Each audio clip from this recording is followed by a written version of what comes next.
Hey YouTube, Jamie here. Thought I'd make a video. It's going to be a 2-week wait video. Sorry. This is the second time I've made it because my kids just keep coming in and I look really tired because Christmas was very tiring. It's Boxing Day today. So, and the sun is really bright in my eyes. I might just shut the curtain. So, Daniel and I have decided to try for a daughter. We have 5 boys together. 3 of them are my stepchildren. 2 we have together, Riley and Joel, are 5 and 3. The older boys are 12, 11 and 10. We've decided that we'll try for a daughter before we're both 30. If we don't get a girl and we get a boy, that is absolutely fine. Gender swaying is a thing that I've looked into with the shettles method, and we've been practicing that to try and get a girl with tracking ovulation and whatnot and so forth. Right, so here are my ovulation things, opks, whatever you want to call them. You can see where the smiley face is by my finger is where I ovulated.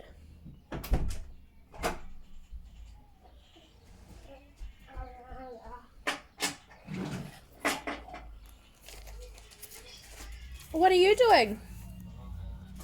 Jojo? Hey, I said no more lollies. I said that other one was your last one. Out you go, no more. Last one this time. Shut the door, please. That was our 3-year-old. Shut the door, baby.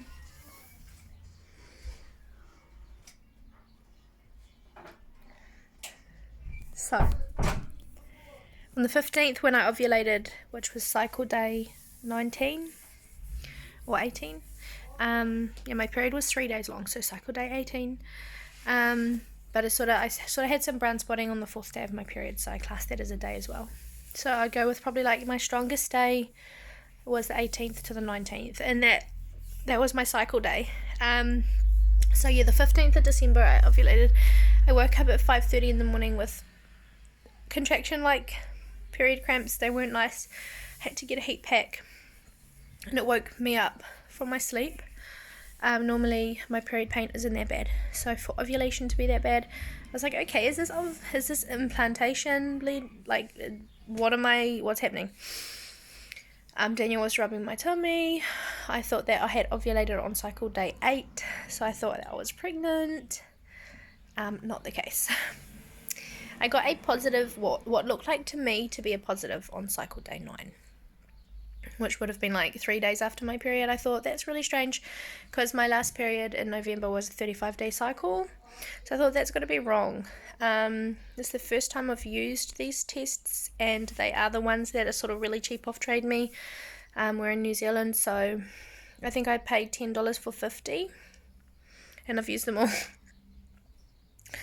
I've taken multiple per day.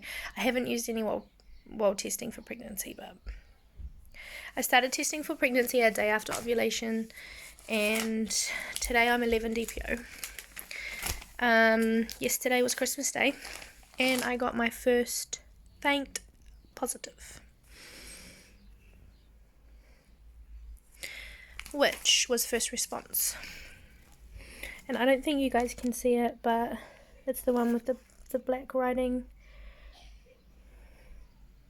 Actually, I got my first faint positive here, right? Which is this one, but Daniel couldn't see it, and the kids couldn't see it, but I knew. So I took this one in the afternoon on the same day, which was yesterday, and they could see the line. You won't be able to see it because my camera's not as good for the front-facing camera.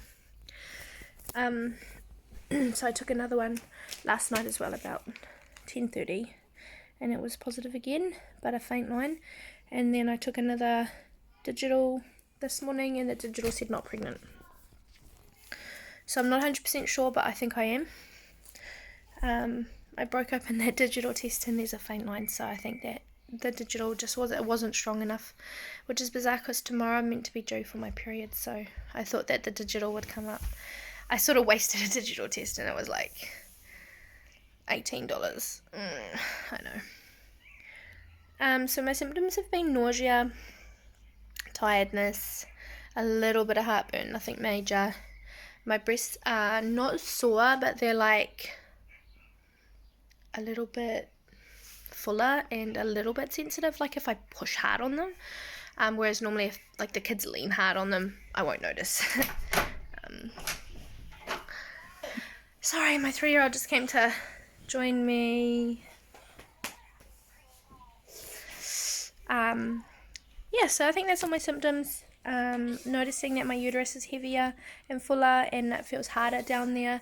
Obviously I'm a bit chubby and I've got some fat on my tummy, so I have to sort of look and feel underneath my chubby belly, but it feels harder just above sort of my pubic bone between my hips. I'm getting some like tingly in the sides there, sort of sore tingly feelings. I'm not wearing a bra today because it's a little bit sensitive. It's like a pulling, stretching, like stabbing pain in by your uterus ovary area. It comes and goes when you get up quickly or when you're vacuuming or when you do exercise or suddenly lie on your tummy. It's a feeling that I've had before. I know what it is. It's round ligament pain starting, which is not fun. But I didn't feel this sick in the beginning with Riley or Joel. Not that I noticed. I was trying to conceive Joel, but I didn't feel sick or anything, nauseous till like 6 or 7 weeks pregnant. I think maybe 8 weeks pregnant. But with this baby, I've been feeling nauseous from conception. So, hoping it's a girl, praying to God it's a girl. If it's a boy and we have a 6th son, that would be fine. We're a blended family, and 6 boys would totally be cool. Because I've done boys before and I know what boys are like, and boys are easy. I've heard that girls can be hard work. And I've heard that girls can be hard work. If she's anything like me, and it is a girl, I'm in for it, people, okay? So, I just wanted to make this video, and just quickly post it up. I'm going to do a live 12 DPO live test tomorrow. When I go and pick up the free test from the midwife, she's going to give me a bloods form as well. So I'm going to get some bloods done, some HCG bloods done. And then once it's confirmed, I will do pregnancy updates regularly, at least once a month. Obviously I have 5 children, so I'm not going to be doing videos every day. Come on, people, let's get real. I'm not Jess fam.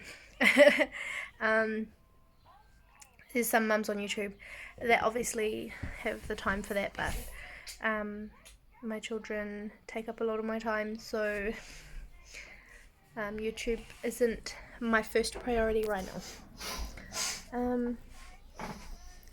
But yeah, I'll see you later. Bye, YouTube.